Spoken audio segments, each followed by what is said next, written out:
I was 25 when I found out my parents had spent my entire $80,000 inheritance on my sister's credit card debt. Not borrowed, not invested. Spent. All of it. Gone. Without a single conversation, signature, or warning.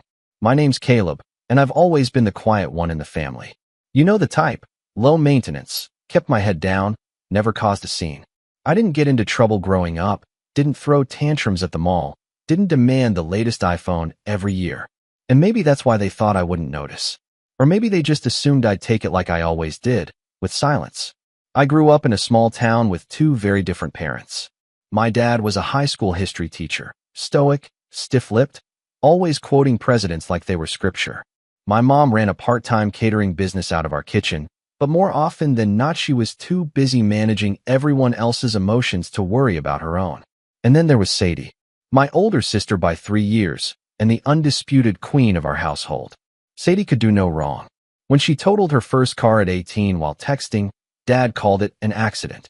When I cracked a window with a baseball at 12, it was reckless behavior. Sadie dropped out of college twice. I graduated early. Guess which one got the bigger graduation party? It wasn't like I hated her. Not at first. I just accepted our roles. She was the emotional one, the storm. I was the calm.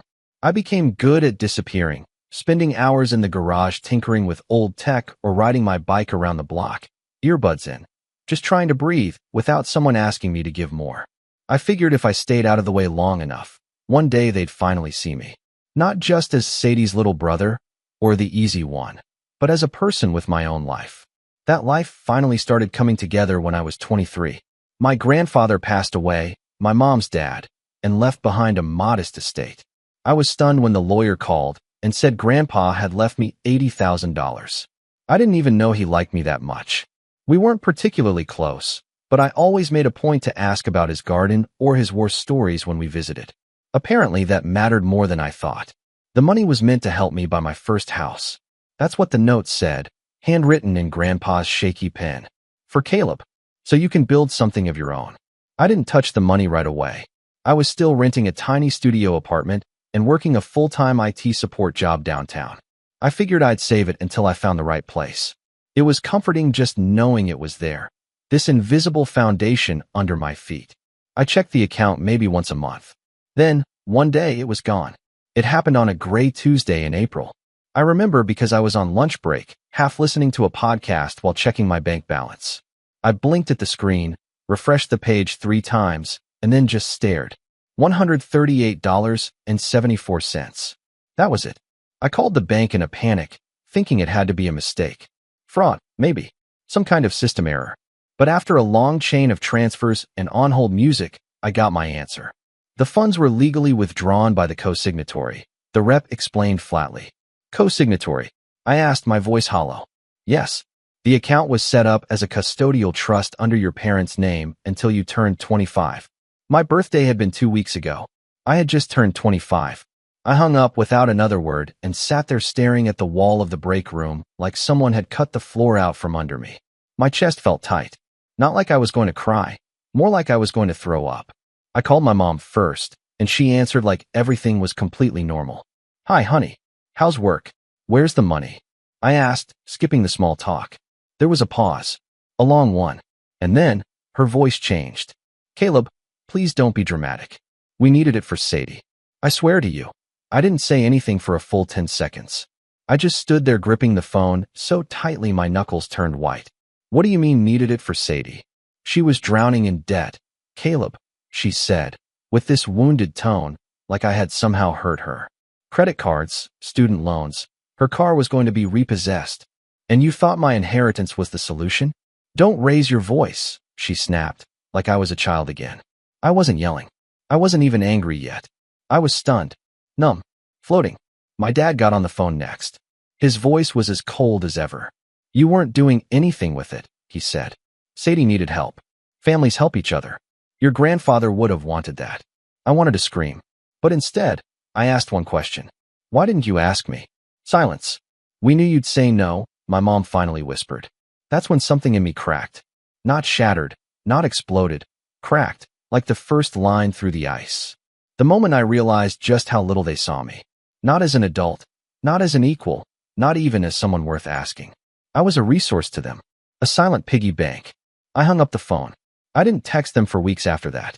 Every time I saw a photo of Sadie smiling on Instagram, flaunting some new shoes, or posting selfies at brunch, I felt my stomach twist. She had no idea what they'd taken from me. Or maybe she did. Maybe she was in on it. But I couldn't bear to find out. Not yet. That summer, I picked up extra hours at work and stopped ordering takeout. I was rebuilding, brick by brick, from scratch. I never told anyone at the office what happened. I just told them I was saving for a down payment, because I still planned to buy a home. That dream wasn't gone. It was just on life support. It wasn't until Thanksgiving that I saw them again. They invited me, as always, to Sadie's house, because of course, she was hosting. I almost didn't go, but something told me to show up. I needed to see them. I needed to look into their eyes and know whether they felt even a shred of guilt. I walked in with a bottle of wine and a fake smile. My mom hugged me too tight. My dad gave me a stiff nod. Sadie barely looked up from her phone. "Hey, little bro," she said flatly. "Glad you made it." Dinner was a blur of small talk and awkward silences. I barely ate. I kept staring at the crystal chandelier above the dining table, thinking about how much it probably cost. And then, as if on cue, my mom brought it up. "I heard interest rates are going up," she said casually. "You better buy a house soon, Caleb." I nearly choked on my water. "Yeah," I said quietly. "If only I had the money." Sadie laughed like she didn't catch the tone. My dad just cleared his throat. "Well," he muttered, "you can always move back home if you need to." I didn't reply. I just stared at my plate while my blood simmered under my skin. That was the first real crack. The first shift in how I saw them. Not as flawed people, but as takers, manipulators, people who only saw what I could give them and never what they'd taken. I didn't know it yet, but that night was the beginning of the end. If Thanksgiving was the first crack, then Christmas was the earthquake. I didn't go in expecting a hallmark moment. After what happened with the inheritance, my trust in my parents and sister was hanging by a thread, frayed, fragile, and one pull away from snapping. But I still showed up, hoping maybe, someone would bring it up. A simple "I'm sorry" would have gone a long way. An acknowledgement. Anything. I drove up to Sadie's house in a car that rattled every time I went over 60. She lived in the suburbs now, in one of those new cookie-cutter developments where every house had a different shade of beige and a Lexus in the driveway. I parked around the corner to make room for guests more important, as my dad had once passive-aggressively joked during a barbecue last summer. Sadie greeted me at the door in a red dress and matching heels. She looked like someone who hadn't known struggle in years. Her smile was wide, a little too wide, the kind that doesn't quite reach the eyes. "Caleb," she sang. "About time. We were starting to wonder if you bailed." I glanced at my watch. "I'm 10 minutes early." She laughed like it was a joke, even though it wasn't. Then she turned and walked back inside without another word. The house was packed, extended family friends, co-workers of my parents, even a neighbor or two. I recognized a few faces from childhood Thanksgivings, older now, rounder, grayer. My parents were already deep in conversation with someone I didn't recognize. My dad saw me and gave the universal dad nod. My mom waved, distracted. No one said, "Hey, Caleb, how are you holding up?" No one asked about my job, my life, or even offered a drink. I drifted like a ghost between conversations, nibbling on a cracker and trying not to check my phone too much. Then I heard it, my name, from across the room. Loud, clear, from Sadie. "Caleb doesn't mind," she was saying. "He's always been the quiet one. Easygoing. That's why Mom and Dad knew they could count on him with the money situation." Laughter. From multiple people. I felt it like a slap. I walked closer, and my stomach dropped as I realized what she was doing. Telling a story. About my inheritance. About my money. Like it was a funny family anecdote, not the betrayal that had gutted me. "Oh, come on," she said, grinning at the group. He wasn't using it. It was just sitting there. And I was, like, buried. 20 grand in credit card debt. My car was in the shop. Rent was late. So Mom and Dad just did what they had to do. One of her friends chimed in. "Exactly," Sadie said, beaming. It was a family decision. I stepped into the group, quietly, but the air changed immediately. Sadie blinked. "Oh, hey, Caleb." The others shifted uncomfortably. My mother swooped in, wine glass in hand. "Sweetheart, we were just telling the story. Don't be so sensitive." You mean the story where you took the money Grandpa left for me and gave it to Sadie like I didn't exist? A few people gasped. My dad's face turned to stone. Caleb, he warned. No, I'm curious, I said louder now. Why is it funny? That you stole from me? That you didn't even ask? That I found out because my bank balance hit the floor and I thought I was the victim of fraud? It wasn't stealing, Sadie muttered, her smile gone. It was helping. It was my money, I snapped. I was going to use it to buy a house, to build a future. Instead, I'm still renting a shoebox while you flaunt your new backsplash on Instagram. Don't be petty, my mom said. You've always been so good with money. We knew you'd land on your feet. That's when I lost it. Not yelling, not throwing things. I just laughed. A long, bitter, exhausted laugh that made everyone in the room fall quiet. You used my responsibility as an excuse to reward her recklessness. And you think I'm the one who should be grateful. I didn't stay for dinner. I left that night with something new in my chest, something sharper than disappointment. It wasn't just about the money anymore. It was about what it revealed. The pecking order. The fact that in my family's eyes, I would always be the fallback plan, the second thought, the spare key under the mat. Useful when needed, ignored when not. I spent the rest of the holiday alone in my apartment, microwaving leftovers from the grocery store and staring at the walls. And still, no apology, no text, nothing. Then came the call. It was early February. Cold. Slushy snow caked the sidewalks, and I was battling a nasty flu when my phone buzzed. It was my mom. Hey, I croaked. Her voice was unusually tight. Caleb, we need to talk. I braced myself. What's wrong? We've run into some trouble. My pulse ticked up. What kind of trouble? Financial, she said. The mortgage is upside down. Your father's pension isn't covering what we thought it would, and the interest rates. Well, it's complicated. I stayed quiet, waiting. We're losing the house, she finally said. I didn't respond right away. I didn't know how to. 1,000 thoughts raced through my head. Memories of that living room. That old recliner where Dad used to fall asleep with a book on his chest. The kitchen where Mom made cinnamon rolls every New Year's morning. The hallway where I stood listening outside doors, always on the outside looking in. Caleb, she said again, softer now. We need a place to stay. Just for a while. There it was. You want to move in with me? Just until we get back on our feet. I looked around my apartment. It was barely big enough for one person, let alone 3. But even if I had a mansion, it wouldn't have mattered. You know I don't have the space, I said. We can make it work. It won't be forever. What about Sadie? I asked. Silence. She's not an option, Mom finally said. I could feel the unspoken words hanging in the air. Of course Sadie wasn't an option. She had her life. Her perfect house. Her excuses. Caleb, Mom said again, her voice almost breaking. We need you. And for the first time in my life, I realized I didn't need them. Not their approval. Not their scraps of affection. Not even their presence. I had spent most of my life bending to their needs, their expectations, their rules. But that moment, their desperation, their assumption that I'd just say yes, that's when something shifted in me completely. I didn't give her an answer right away. I told her I'd think about it. I hung up and stared at my phone, and for the first time in years, I started planning. Not how to save them, how to show them, to remind them what they had taught me, that actions have consequences, that some doors, once closed, don't reopen, and that sometimes the quiet ones remember everything. But that turning point, it didn't come until the rain, until the knock on my door, until the moment I stepped outside, saw them drenched and shivering, and made a single phone call. After that call in February, I didn't hear from them for a while. 2, maybe 3 weeks. Long enough for the silence to settle in like dust. I thought maybe they were figuring things out. Maybe they'd stay with a cousin or finally lean on Sadie, the favorite. But when my phone buzzed again in March and I saw Mom flashing on the screen, I knew the silence had only been a prelude. This time, she didn't ask. She told, "We've sold most of the furniture. Just keeping the essentials. Your father's truck broke down last week. We're thinking of driving up next Friday. Hope that works." No question. No, do you have space? Just the assumption that I'd rearrange my life around theirs, like I always had. I didn't respond. Not right away.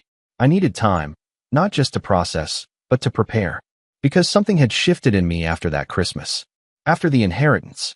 After the phone call where they admitted they'd never even considered asking me first. I wasn't just their backup plan anymore. I was their last resort. And I didn't want to be either. That night, I opened my laptop and started something I hadn't done in years. I applied for a new job. I'd been in IT support since college. Same company, same beige cubicle, same tired scripts, and have you tried turning it off and on again? But I had skills. I wasn't flashy, but I was smart. I knew systems, automation, data architecture. So I poured myself into it. I worked during the day, then spent my evenings taking online certifications, cloud infrastructure, DevOps pipelines, Python scripting. It wasn't glamorous, but it was a way out. I gave myself a 6-month plan. Not to escape them, to reclaim myself. The first rejection came fast. Then another. And another. But each time I improved, sharpened my resume, rewrote my cover letters, redid my portfolio. I stopped scrolling social media. I stopped waiting for texts that would never come. I started sleeping better. Some nights, I'd walk the city just to breathe. Headphones in, hoodie up, invisible in the crowd. I'd pass by real estate signs, bars full of laughter, couples arguing on street corners, and I'd feel nothing. Not envy, not sadness, just distance. Like I was on the edge of something bigger than I could see yet. In April, I got a call from a startup. They were looking for a back-end engineer, someone who could build and optimize internal tools. I did a take-home project, nailed the interview, and got the offer a week later. It paid 60% more than my old job. Remote. Full benefits. Stock options. I took it without hesitation. With my new income, I finally started saving again. Not for a house, not yet. For security. For leverage. For the version of myself that didn't flinch every time my mom's name appeared on my caller ID. Meanwhile, the updates trickled in. Sadie texted me once, some vague, "Hey, Mom and Dad said you're being distant. Hope everything's okay." I didn't respond. They hadn't shown up yet, and I knew they were waiting for me to fold. To make the offer. To be the good son. I never did. Instead, I started looking at apartments. I moved in June. A 2-bedroom this time. Still modest, still simple, but mine. High ceilings. Big windows. Quiet neighbors. A kitchen I actually wanted to cook in. I signed the lease, hired movers, and didn't tell my parents. I left no forwarding address. I switched my number to a new line and only gave it to friends I trusted. I disappeared. That summer was the first time I felt free. Not happy necessarily. Not healed, but unburdened. There were no more Sunday guilt texts. No awkward family dinners. No passive-aggressive, just checking in. Messages with underlying expectations. Just silence. And for the first time in my life, I found peace in it. I started running. Not for fitness, though that came too, but to clear my head. To hear my own breathing. To remember that I was alive. I'd run down the river path at sunset, earbuds filled with ambient music, letting the tension drip out of me with every step. It became a kind of ritual. My reset. By September, I'd been promoted. By October, I'd launched a side project, a cloud optimization tool I built in my free time, that started gaining traction in a few developer communities. A recruiter reached out asking if I'd ever considered founding a startup. I laughed at first. Me? Caleb? The backup plan? The forgotten son? But something inside me whispered, why not you? I didn't go all in. Not yet. But I started drafting ideas. Wireframes. Business plans. I had no illusions of grandeur. I just wanted something that was mine. Something no one could take from me. Not with a signature. Not with a guilt trip. Not with a family vote. And in the quiet of that rebuilding phase, I started remembering who I'd been before all of this. Before the theft. Before the favoritism. Before the constant comparisons to Sadie. I remembered the kid who used to fix broken radios just to see how they worked. The teenager who once coded an entire website in Notepad. The college student who got a scholarship and never asked his parents for a dime because he didn't want to be a burden. I wasn't a burden. I never had been. They just needed me to believe I was so they could justify the way they treated me. That realization hit me like a freight train. One morning in November, I was sipping coffee on my balcony when my new phone, buzzed. A number I didn't recognize. I hesitated before answering. Hello. There was silence. Then a voice I hadn't heard in almost a year. Caleb. It was my father. I said nothing. Look, I know things have been tense. And I know we might have made some mistakes. Might have. I said flatly. He sighed. We're in town. Things haven't been easy. We've been staying at a motel. Ran through most of our savings. Your mother's been sick. We just thought, Maybe we could talk. In person, I could hear rain in the background. I pictured them standing under a streetlight, bags at their feet, damp coats clinging to their backs. I could have said no. I wanted to say no. But instead, I gave them an address. Not mine. An empty parking lot next to a small park. I told them to meet me there in an hour. And I showed up. I watched them pull in, their car sputtering. My mother stepped out first, hunched under an umbrella, looking thinner than I remembered. My father followed, his face harder to read. "Thank you for coming," my mom said, her voice trembling. I didn't smile. "I'm not here to offer you a room," I said. Her lips parted, stunned. My dad's jaw clenched. "We're your parents," he said. "I was your son," I replied. "Until you made me an ATM." It started raining harder. "Caleb," my mom tried again, her voice cracking. "I'm making a call," I said, pulling out my phone. "To who?" she asked, panic creeping in. I didn't answer. I walked a few feet away, turned my back to them, and dialed. That moment, the silence behind me, the rain soaking into my hoodie, the cold air biting my fingers, that was the moment everything crystallized. This wasn't revenge. This was justice. This was the culmination of years of being overlooked, used, and discarded. My fingers hovered over the screen for a moment before I pressed call. I wasn't dialing the police, and I wasn't calling an Uber. I was calling someone else. Someone who had been waiting for this just as long as I had, if not longer. "Hey," I said, voice calm despite the storm behind me. "They're here, in the lot, just like we expected." There was a pause on the other end. Then, "I'll be there in 10. I hung up. Behind me, I could feel them staring. My parents, drenched, desperate, and now, uneasy. My mom called out first. "Caleb, who was that?" I didn't answer. I turned, looked them both in the eyes, and said, "Someone who remembers what you did." And then I walked away, leaving them standing in the rain like I had stood in their silence all those years. Because this was no longer about money. This was about respect, dignity, accountability. And it was time they felt what it was like to lose control. 3 months earlier, I started planning. It began the night I moved into my new place. I stood in my empty kitchen, flipping a cold beer in one hand, laptop open on the counter, when an email popped up from someone I hadn't spoken to since college. Jacob. He had been my roommate for 2 years back, when we were broke students trying to turn side gigs into salaries. We bonded over cheap ramen and crashed servers. But after graduation, we went our separate ways. I took a job.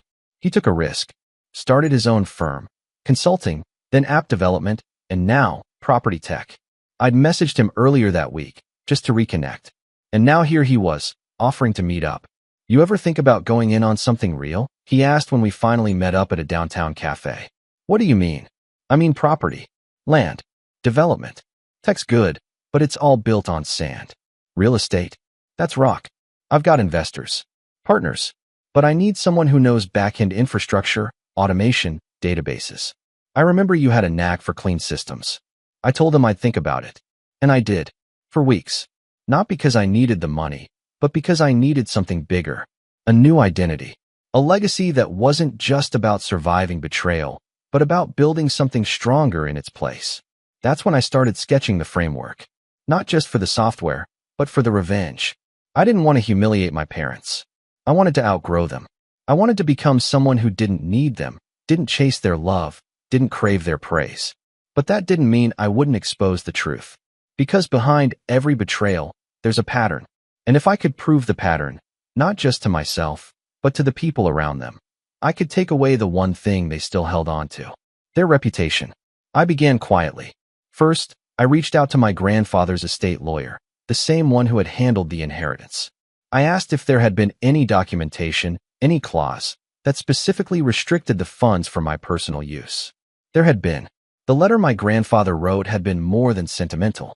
It was attached to the trust itself.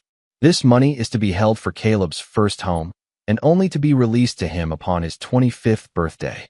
That clause meant my parents hadn't just made a selfish decision. They had committed breach of trust.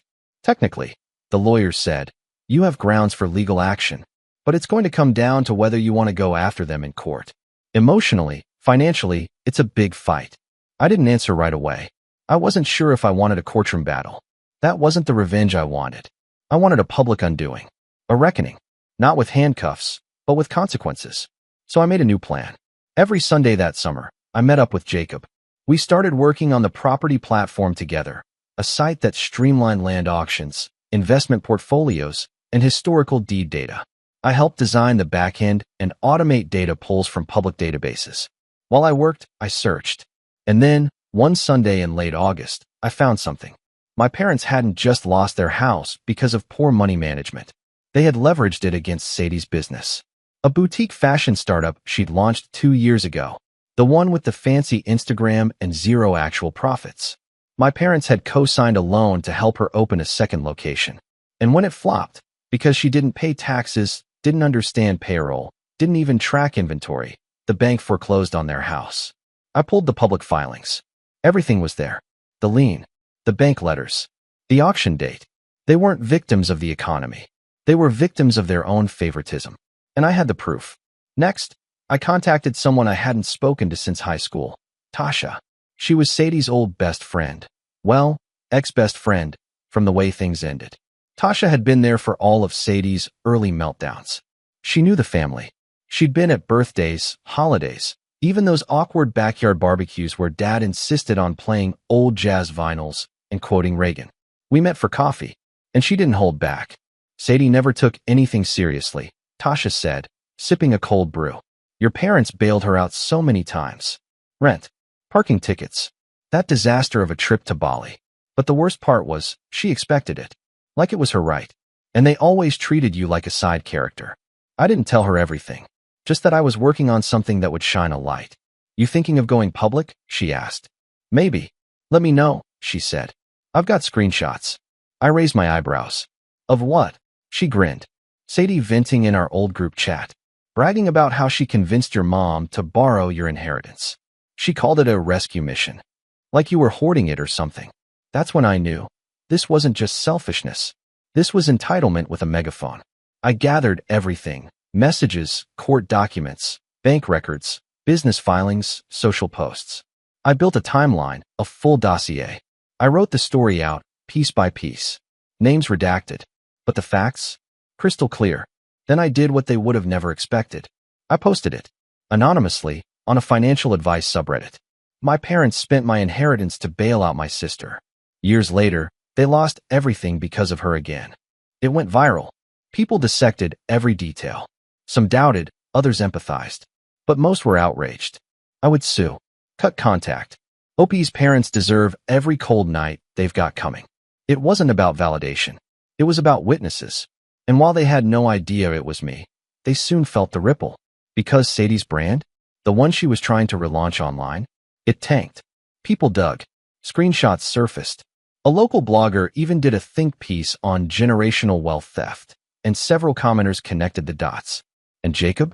He read the post too. You wrote that, didn't you? He asked one day over lunch. I didn't answer. He just smiled. You ready for the next step? The next step was why I made the call. The person I phoned in that parking lot wasn't a lawyer. And it wasn't Tasha. It was Jacob's business partner, Maya. She had just closed on a dozen foreclosed homes across the city. And guess whose childhood house had recently been auctioned off for a fraction of its value? That's right. I didn't buy it. She did. And I helped. With funds I'd earned myself. Through the platform I helped build. Through the life I rebuilt from the ashes of their betrayal. But what we planned to do with that house, that's where the real revenge started. Because I wasn't just going to deny them shelter. I was going to turn the last thing they thought they owned, their history, into a monument to their choices. And when I saw them standing in that rain-soaked lot, looking to me like a lifeline, they had no idea that the lifeline was long gone. That I wasn't there to save them. I was there to show them what I'd built without them. And what I was about to say would echo in their ears forever. I turned away from them in the rain as I ended the call. They stood behind me, soaked and silent, their plastic suitcases resting in puddles at their feet. My mom looked smaller than I remembered, her shoulders hunched inward, eyes darting between my face and the building behind me like she was searching for an open window to climb through. My dad was stone-faced, lips tight, jaw clenched, not in anger, but in shame. The kind that comes not from guilt, but from powerlessness. You didn't have to call anyone, my mom said softly. We're not here to cause trouble. I turned back, slow and calm. But you already did. Before either of them could respond, A black Tesla rolled up the driveway, its tires sending up a sheet of mist. Maya stepped out in a sharp black coat and heels, holding an umbrella and a clipboard. My mom's expression shifted from hopeful to confused. My dad just squinted, probably assuming she was some sort of property manager. Maya walked up to me, offered a polite nod, then turned to them. "Mr. and Mrs. Archer?" she said. "Yes," my dad answered hesitantly. "My name is Maya Calderon. I'm the managing director of Axis Living, the property group that recently acquired 412 Bentwood Avenue." Their faces fell. "You bought our house?" my mom whispered. "Correct," Maya said, without even blinking. "It was acquired via foreclosure auction 3 months ago and is currently undergoing renovation for a new use." "But that was our house." Maya said firmly. "It's now part of a community housing project we're building for displaced veterans. The property is being repurposed into a support home and mentorship center." I stepped forward. "I helped design the program," I added. "Every room is being converted into living quarters, study spaces, or therapy offices. The garage is becoming a workshop for career training." My dad looked like someone had punched him in the stomach. "You're turning our house into a what?" "A shelter." "No," I said.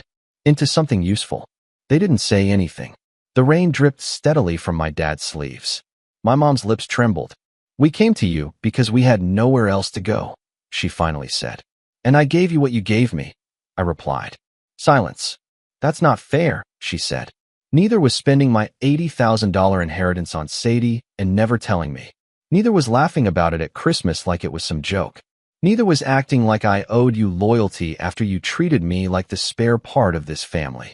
My dad opened his mouth, then closed it again. Maya checked her watch. "We have a contractor coming in 15 minutes. If you're not off the property, I'll have to call security." They didn't move. "Don't do this," my mom pleaded. "We're still your parents." I let out a slow breath, then nodded. "You are. And I'm still your son. The one you never really saw. The one you only turned to when you had nothing left." Then I reached into my coat pocket and handed them an envelope. My mom took it with trembling hands and opened it. Inside was a cashier's check, $5,000. "It's not a home," I said, "but it's enough for a hotel and a bus ticket. I'm giving you this not because I owe you anything, but because I'm not like you." Tears welled up in her eyes. My dad didn't say a word. "After this," I added, "we're done. No more calls. No more surprises. You made your choices, and I made mine." I turned to walk away. "Caleb," my father said. I paused but didn't turn. He spoke quietly, like someone admitting something he'd denied for years. "We were wrong." The rain drowned the rest. I kept walking. A year later, the community center opened its doors. The old house was unrecognizable. Fresh paint, solar panels, ramps for accessibility, and a new plaque out front with the name I'd chosen. The Archer House for renewal. It wasn't about them. It was about me. About reclaiming the name they tried to stain and using it for something good. I gave a speech at the opening. Kept it short. Honest. I was once the quiet kid in the background of every family photo. The one who was easy to ignore. Easy to use. But sometimes the ones who are silent the longest are the ones who hear the most and remember everything. Applause. I stepped down, shook hands, posed for photos. That night, I walked the old hallway where my childhood bedroom had been. It was now a reading room. A boy no older than 10 sat cross-legged on the floor, flipping through a book on robotics. He looked up at me and smiled. "Hey," he said. "They said you made this place." I smiled back. "Yeah, I helped." He nodded, turned back to his book, and I stood there for a long time, just listening to the silence. But this time, it didn't feel lonely. It felt earned. Because sometimes, the best revenge isn't destruction. It's transformation. And sometimes the strongest voice is the one that finally decides to speak.